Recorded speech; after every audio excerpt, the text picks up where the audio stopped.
Merci de nous suivre sur la télévision Futur Média. Bonsoir à toutes et à tous. Bienvenue à cette principale édition. Les titres, c'est tout de suite. Face à l'ampleur des cas de vol de bétail dans le Balantakunda, l'État a appelé à renforcer la sécurité. Un appel lancé par les populations au lendemain de violents affrontements entre Bissau-Guinéens et habitants du département de Goudomp. Bilan, un mort du côté Bissau-Guinéen et une série d'arrestations, dont l'imam Ratib du Manekunda et le président du comité de vigilance contre le vol de bétail.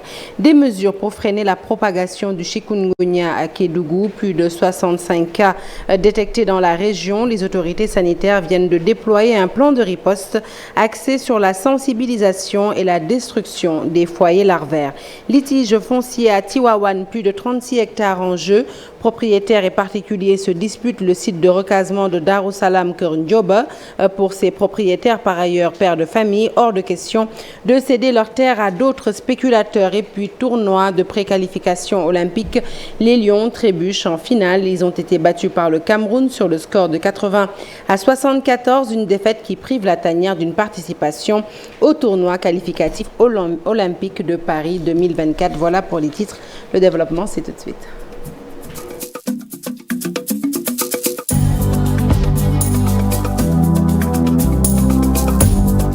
Alors bonsoir à toutes et à tous, un journal que nous ouvrons donc tout de suite avec cette histoire de vol de bétail à l'origine d'accrochage entre hommes armés en provenance de la Guinée-Bissau et population du Balantakunda. Bilan, un mort du côté bissau-guinéen.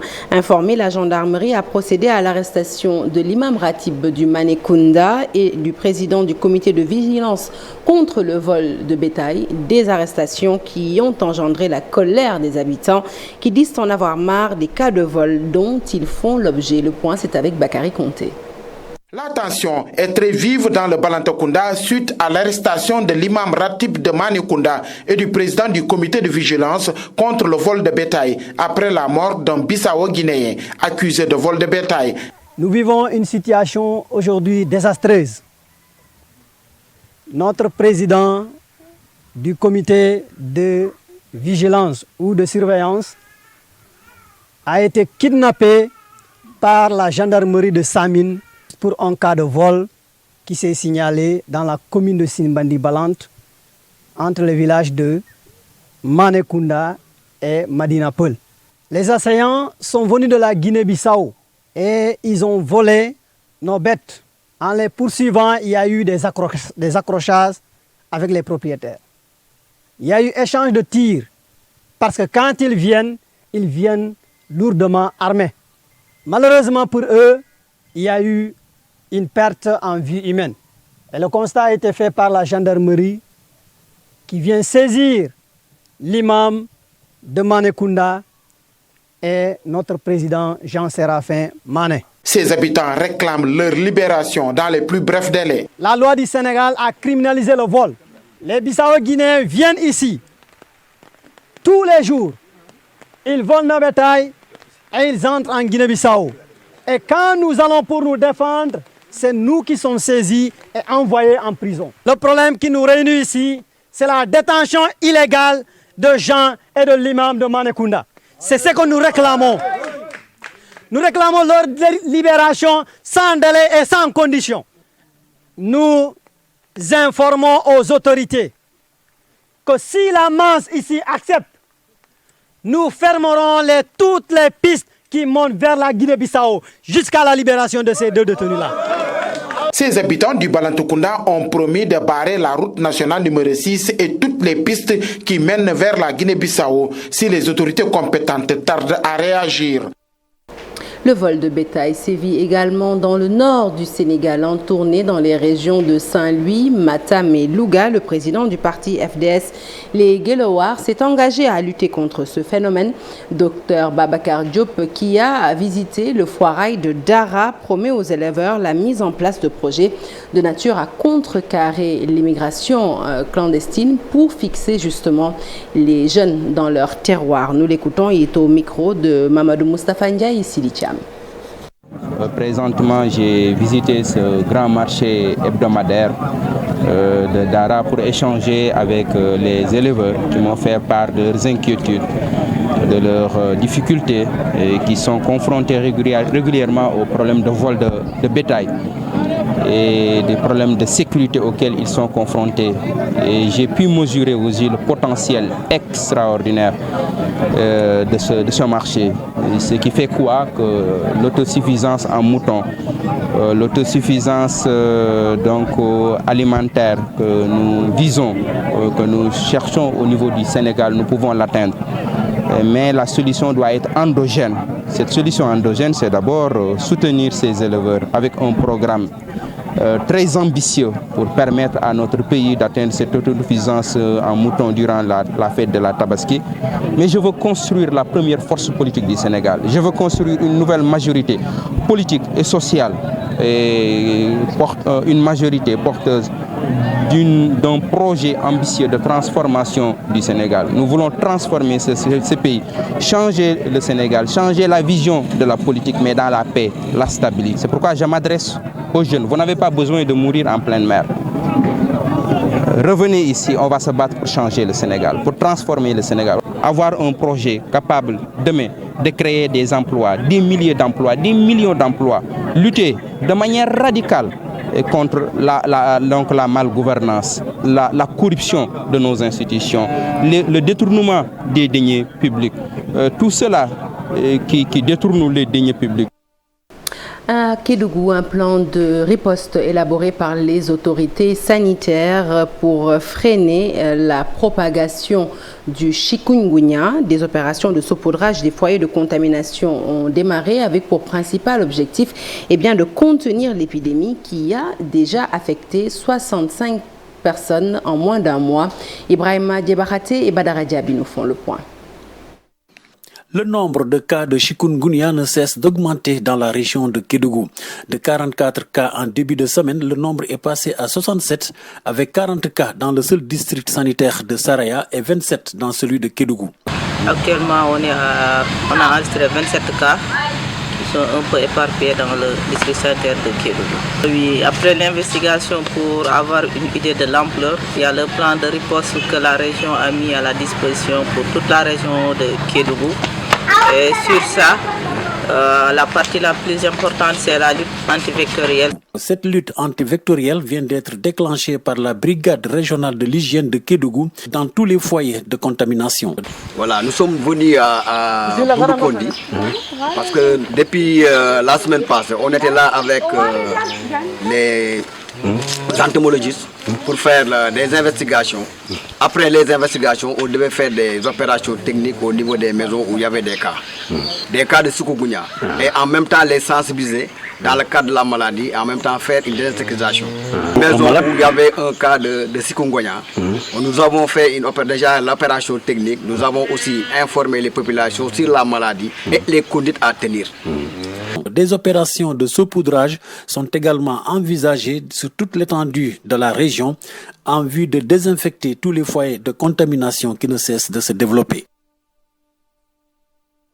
Allez, nous quittons Kédougou pour la capitale, à Pékin. Plus précisément, les acteurs de la santé bénéficiaires d'un atelier d'apprentissage en langue des signes, une initiative du comité féminin de la Fédération des associations des personnes atteintes de handicap. Objectif, faciliter la communication entre patients atteints de surdité et le personnel hospitalier.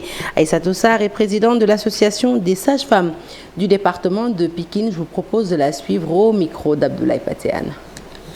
Je pense que cette formation est venue à son heure parce que nous, en tant que personnel médical, en tant que personnel de santé, nous avions besoin de cette formation parce que nous recevons tous les jours des personnes qui souffrent d'handicap, que ce soit les sourds-muets, que ce soit les personnes à mobilité réduite. Donc, nous en recevons tous les jours.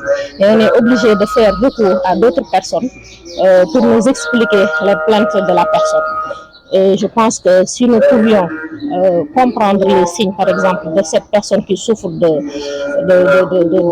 cette personne sourde-muette, ce serait bien pour nous. Parce qu'il y a des consultations que peut-être la personne a quelque chose qu'il veut expliquer directement au personnel de santé. Et on est obligé d'avoir recours à d'autres personnes. Donc, ceci n'est pas très... il n'y a pas de secret dans ça.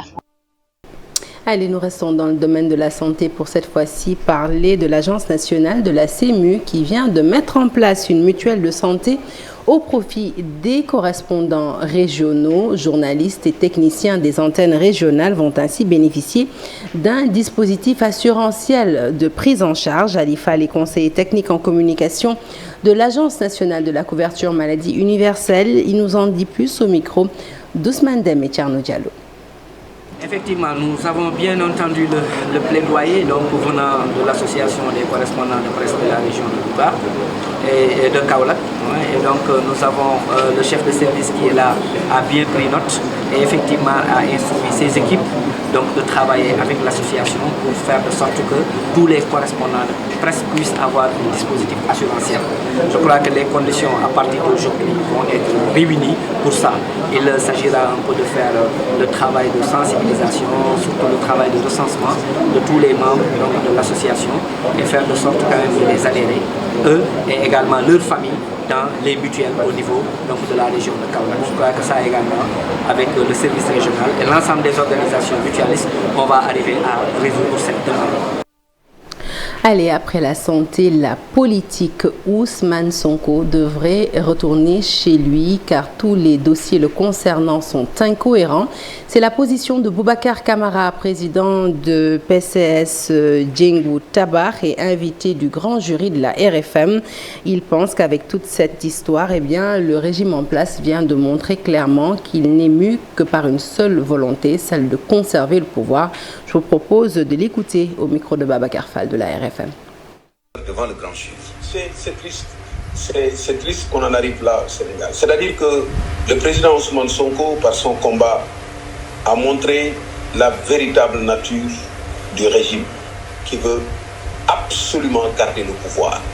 Trois dossiers judiciaires sur une personne avec des incohérences incroyables.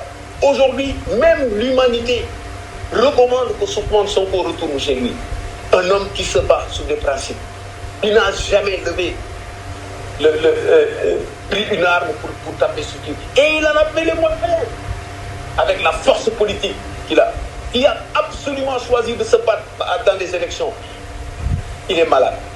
Même s'il n'était pas malade. Vous avez vu toutes les persécutions qu'il a reçues. Et les gens regardent comme ça. Commentent. Moi, je ne commente pas. Je vous l'annonçais en titre à Tiwawan, une grosse polémique s'est emparée du site de recasement de Darussalam Keur Ndioba. Propriétaires et particuliers se disputent 36 hectares de terre. Les propriétaires affirment avoir acquis légalement leurs terrains à usage d'habitation, des terrains plutôt attribués. À leur grande surprise à d'autres bénéficiaires qui ont déjà entamé la construction de bâtiments sur le site. Lésés, ces pères de famille ont décidé d'alerter l'opinion publique. Charanta Diop et Saïla Tir ont assisté à leur sit-in compte rendu. Ils ont acheté ces parcelles à usage d'habitation. Ces pères de famille et mères de famille détiennent leurs actes de vente. Mais à leur grande surprise, disent-ils, ces terres ont été attribuées à d'autres personnes. C'est choquant. Ces terrains nous appartiennent. Ces terrains ne peuvent pas être légaux sans l'implication du cadastre, de l'urbanisme. Nous avons tous des papiers, mais ces temps-ci, nous avons vu des personnes venues d'ailleurs qui commencent à construire sur ce site.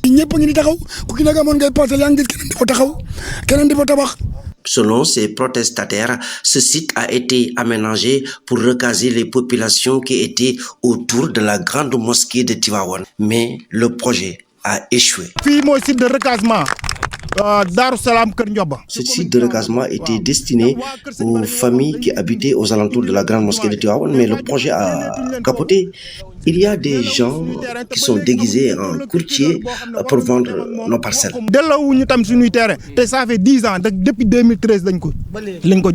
Ces hommes et femmes demandent aux autorités de trouver des solutions et parce qu'ils peinent à les rencontrer. À présent, ce communiqué de presse sur la circulation du bus rapide de transit, le gouverneur de la région de Dakar informe les populations qu'en perspective de l'exploitation commerciale du BRT, des essais statiques sont prévus à partir du lundi 21 août 2023. Toutefois, Toutefois, il est constaté des occupations irrégulières au niveau des couloirs du BRT ainsi que sur les voies de circulation générale. Aussi, des particuliers s'adonnent-ils à des activités de vente et de réparation de véhicules sur les emprises du bus rapide transit. Ainsi, les propriétaires ou détenteurs de marchandises, de pièces détachées, d'objets encombrants déposés sur les emprises du BRT sont invités à procéder sans délai à leur enlèvement.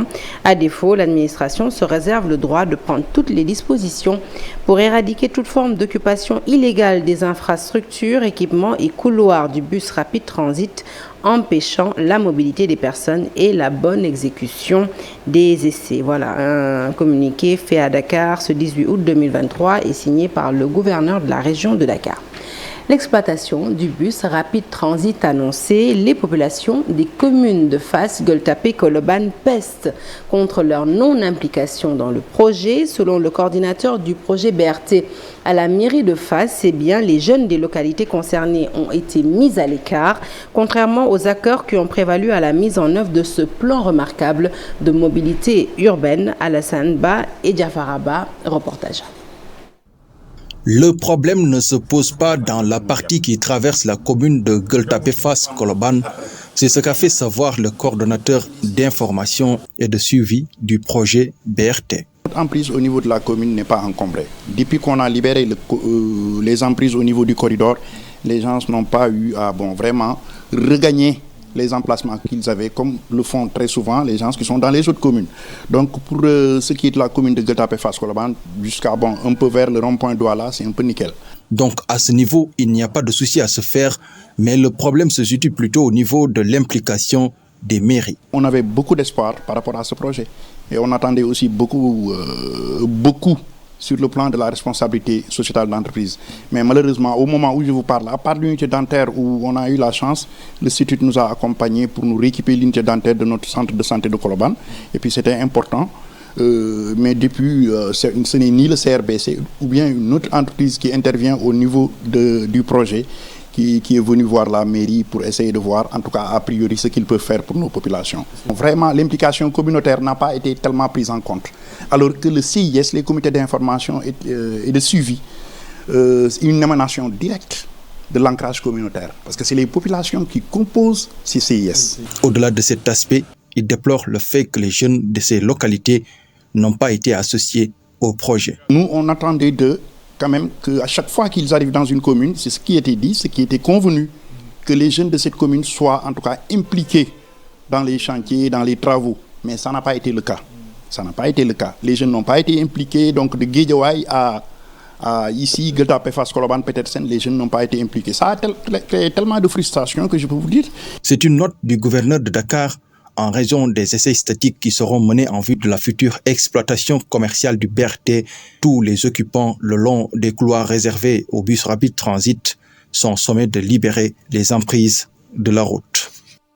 Allez, l'actualité sportive, et ça démarre naturellement par le basket. Jusque-là, invaincus au tournoi pré-qualification olympique, les Lions du Sénégal ont trébuché à la dernière marche de cette compétition. Ils ont été battus en finale ce dimanche à Lagos par le Cameroun sur la marque de 80-74, une défaite qui prive ainsi les hommes de Mamadou Gueye Pabi d'une participation au tournoi qualificatif olympique pour Paris 2024. Et puis nous passons du basket au foot pour parler de la finale de la zone 5 du département de Dagana.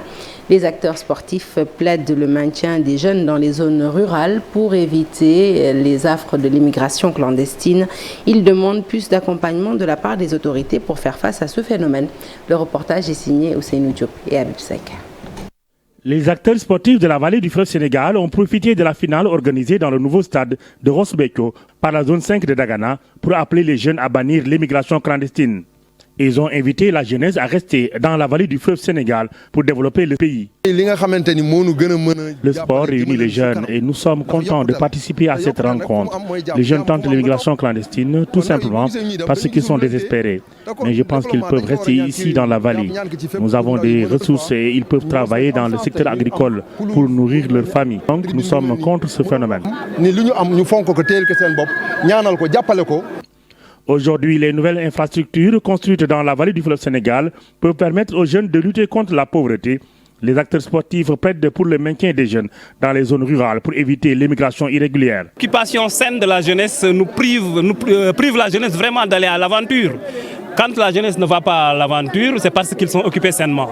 Et vraiment, ce joyau que le maire Falisek a mis à la disposition de cette jeunesse, de ce mouvement Nawetan, nous permet de nous concentrer, nous permet d'occuper sainement la jeunesse et d'éviter l'immigration clandestine, comme vous le disiez tantôt. L'ASC Monaco a battu Renaissance après les tirs au but, une rencontre qui a vu la participation de tous les acteurs sportifs de la vallée du fleuve Sénégal. Alors, nous n'allons pas nous quitter sans vous donner des informations sur le Grand Magal de Touba. À 2 semaines du plus grand événement religieux, la course aux nouvelles tendances est lancée. Pour cette édition, le lin semble avoir ravi la vedette aux autres tissus sur le marché et les tailleurs rivalisent d'ardeur pour dévoiler leur collection. Toutefois, le Ndiakhasso Baïfal, le fameux Ndiakhasso Baïfal, indémodable, indétrônable, figure parmi les modèles de prédilection, nous dit Habib Faye dans son reportage. C'est devenu une habitude, aller à Touba célébrer le Magal avec de nouveaux vêtements. Chose que les tailleurs du pays ont compris. Chacun essaie de créer de nouvelles collections pour satisfaire la clientèle. Chaque année, presque à 10 ans, à cette période du mois de Safar, nous sortons de nouvelles collections. Souvent, les modèles sont identiques. C'est pour cela que nous voulons changer la donne en créant des modèles différents et rares. L'objectif, c'est de confectionner de belles tenues et les donner aux fidèles mourides. Il faut bien s'habiller le jour du Magal. Mode Safar, une tendance lancée par Mam Thierno et Hassan, 2 jeunes tailleurs au style différent. J'achetais des tissus importés chez un ami. Par la suite, quand il a su que j'en faisais de belles tenues, il a automatiquement augmenté le prix de vente. Comme un bon tailleur, je suis allé au marché acheter les mailles lousses pour les teints comme celui-là. Et pourtant, il n'y a aucune différence entre les deux tissus. Parce que le créateur est souvent fatigué. J'invite le gouvernement à soutenir les artisans. Tout ce que vous voyez ici, c'est l'œuvre de nos parents. Et nous, jeunes tailleurs, l'avons modernisé. C'est une création qui m'est venue comme ça. Donc, il faut promouvoir les artisans locaux. C'est aussi une occasion pour eux de remplir leurs poches avec les commandes. Cependant, ils invitent le gouvernement à soutenir les artisans. Création là, nous promouvoir aussi artisans. Si l'un favorise les chaussures et les bonnets, l'autre se focalise sur les tenues Baïfal pour mieux attirer la clientèle. Merci à Habib Faye pour ce reportage. Merci à vous de nous avoir suivis. Ce journal est à présent terminé, mais l'actualité se poursuit sur toutes nos plateformes digitales et notamment sur le site www.igfm.sn. Excellente suite de programmes en notre compagnie et surtout très bonne semaine.